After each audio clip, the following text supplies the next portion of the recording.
kira-kira puasa kamu afdol atau tidak? Kamu berpuasa ada orang yang merasa terganggu ataupun harus menghormati kamu, akhirnya nenek kamu tidak makan. Dan kalau nenek kamu sakit, konsekuensinya apa kamu tahu? Assalamualaikum warahmatullahi wabarakatuh. Jumpa lagi dengan saya TKW Hongkong. Dan yang pastinya sebelumnya saya minta maaf ya teman-teman. Saya kalau bikin video itu tempatnya berbeda-beda karena saya di sini seorang babu ya ataupun TKW. Jadi di mana tempatnya saya bisa bikin video ya saya bikin begitu teman-teman. Lah ini ceritanya saya minta maaf lagi karena untuk beberapa video saya itu mengupload cerita ya, menceritakan sesuatu tentang TKW, hal tentang TKW. Memang channel saya ini mengupload tentang TKW ya, dari apapun itu ya. Cuma ini saya bercerita tapi kenyataan teman-teman, asli ini kenyataan. Dan ini yang saya ceritakan sekarang ini benar-benar kisah nyata teman-teman. Di bulan Ramadan ini ya, saya menceritakan ini ya.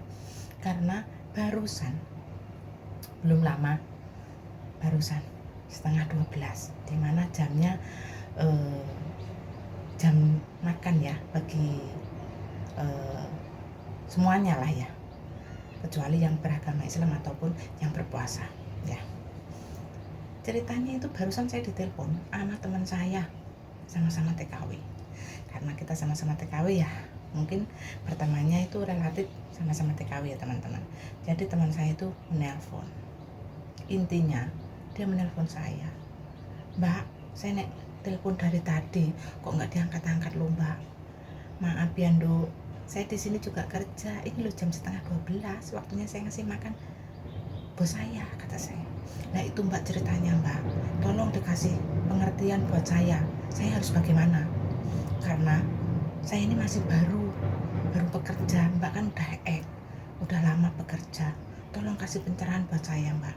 Alhamdulillah ada seorang teman yang minta pencerahan sama saya, karena saya sudah pernah bekerja ataupun bertahun-tahun. Apa yang dia tanyakan? "Mbak, ini kan bulan puasa. Ini kan pertama kali saya puasa di negara orang karena pertama kali ini saya bekerja Mbak. Dan saya berpamitan. Kata sampean kan dulu waktu DPT ngomong apa-apa harus ngomong sama majikan. Entah benar atau salah, entah diterima atau tidak, yang penting kita mengutarakan apa isi hati kita." Nah saya nurut dong Mbak, waktu Mbak ngomong seperti itu. Nah saya itu ngomong, "Mbak, bos, nenek besok bulan puasa, apakah saya boleh puasa?" "Oh boleh, pembantu saya dulu juga puasa." Nah alhamdulillah toh Mbak, saya puasa. Kemarin saya puasa pun, tapi hari ini saya juga puasa Mbak. Tetap ada tapinya Mbak. Setelah saya puasa kemarin sama hari ini, kok nenek saya yang saya asuh kok nggak mau makan siang. Pagi-pagi juga saya suruh makan, dia nggak mau. Sampai sekarang siang ini juga dia nggak mau makan Mbak, saya udah siapkan dia nggak mau makan. Kenapa ya Mbak? Apa karena tahu kalau saya puasa ya? Tanya seperti itu pada saya. Terus saya nanya sama dia, "Apakah sebelum puasa kamu makan bareng sama nenek kamu?" "Iya Mbak, saya makan bareng satu meja karena saya berdua saja di rumah." Nah itulah penyebabnya. Saya jawabannya begitu. Sekarang kamu masih mau ngomong apa saya jawab pertanyaan kamu sebagai sama-sama TKW? Dia bilang, "Intinya Mbak saya harus bagaimana? Wong tadinya saya udah izin boleh, kok sekarang nenek saya nggak mau makan. Kalau nenek saya sakit bagaimana ya Mbak?" Tahu nggak apa jawaban saya teman-teman? Entah benar atau salah, itu jawaban saya sebagai sama-sama TKW ataupun sebagai sama-sama orang yang mempunyai kewajiban menuruti kontrak ataupun hak kita dan hak majikan masing-masing. Kita harus memenuhi kewajiban kita. Hak kita harus dipenuhi oleh majikan, tapi kewajiban kita juga harus memenuhi hak seorang majikan.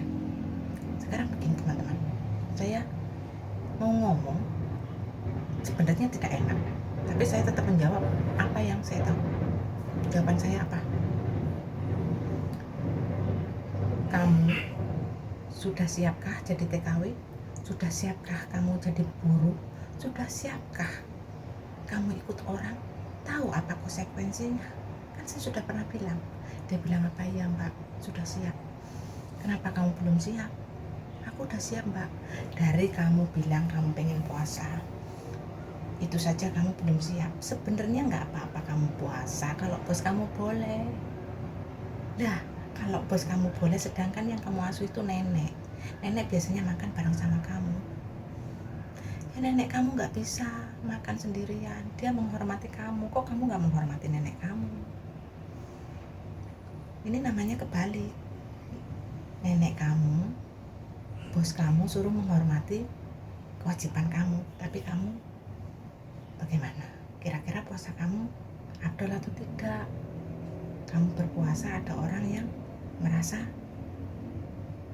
terganggu ataupun harus menghormati kamu. Akhirnya nenek kamu tidak makan, dan kalau nenek kamu sakit, konsekuensinya apa? Kamu tahu? Di negara kamu kerja itu di mana? Di luar negeri, di Taiwan. Kalau sampai nenek sakit, majikan kamu pasti nelpon agency dan bilang, nenek saya sakit karena pembantu saya berpuasa. Nenek saya menghormati pembantunya, dia nggak berani makan di depan pembantunya. Terus apa akhirnya? Pasti agensi marah sama kamu. Kamu membuat ataupun kamu penyebab nenek sakit. Kamu milih tetap berpuasa dan pulang ke Indonesia, atau kamu tetap bekerja tidak perlu puasa? Itu konsekuensinya. Saya bilang seperti itu sama dia. Dia bingung. Tapi aku pengen mbak tetap puasa. Ya, saya juga pengen puasa. Semua orang pengen puasa karena itu kewajiban kita. Tapi konsekuensi kita itu sebagai pembantu lain lagi ceritanya. Kalau memang tidak menyebabkan apa-apa ataupun tidak merugikan siapa-siapa, gak apa-apa kita puasa. Tapi kalau merugikan ataupun menyebabkan pekerjaan kita itu jadi terganggu, jadi pikir dua kali lah ya sama kita ya. Ya siapa sih yang gak pengen tetap beribadah? Tapi bagaimana ya, kita di sini bekerja, konsekuensi kita itu ya memang bagaikan puasa malakama. Tapi bagaimana lagi, kita harus tetap, bagaimanalah kalau memang kita lagi bekerja sekarang, jangan sampai membuat pekerjaan kita hilang yang berbulan-bulan kita cari. Setelah kita mendapatkan pekerjaan itu, kita menghilangkan begitu saja. Memang kewajiban kita berpuasa, tapi tidak di rumah orang, tidak dengan peraturan yang punya rumah. Dan jangan sampai membuat pekerjaan kita hilang karena kita membuat orang itu sakit. Sebenarnya kalau memang majikan kita itu ada yang baik, ya ada yang lebih baik dari itu, bahkan memperbolehkan ada, yang tidak terganggu ada. Tapi kalau untuk sampean yang mempunyai majikan seperti itu, tolong berpikir dua kali. Kita bisa membayarnya nanti setelah pulang ke Indonesia. Iya enggak? Mungkin bulan puasa kan setahun sekali. Nah, kita kan masa kontrak 2 ataupun 3 tahun. Setelah itu kita pulang, kita bisa membayarnya nanti di Indonesia. Begitu. Saya mengatakan ini pelan sekali, karena saya ingin mengatakan sekencang mungkin. Tapi saya ingin menangis rasanya. Saya juga seperti itu. Itulah konsekuensinya sebagai TKW. Sabar mbak, sampai baru pertama kali pasti ingin beribadah, itu pasti nomor 1. Tapi tolong dipikirkan, kita di sini jadi TKW, jadi pembantu. Kita kesini benar-benar udah harus menerima konsekuensinya. Ingat itu. Tetap semangat menerima konsekuensi kita. Yang penting kita sehat, niat akan membayar nanti kita setelah pulang. Gitu. Semangat selalu. Dan terima kasih telah percaya sama saya menceritakan kisah sampean. Akhirnya saya memberi keputusan seperti itu, entah salah atau benar, karena pengalaman saya begitu. Selalu semangat untuk masa depan. Ingat, kita akan membayarnya di Indonesia nanti. Salam anak rantau.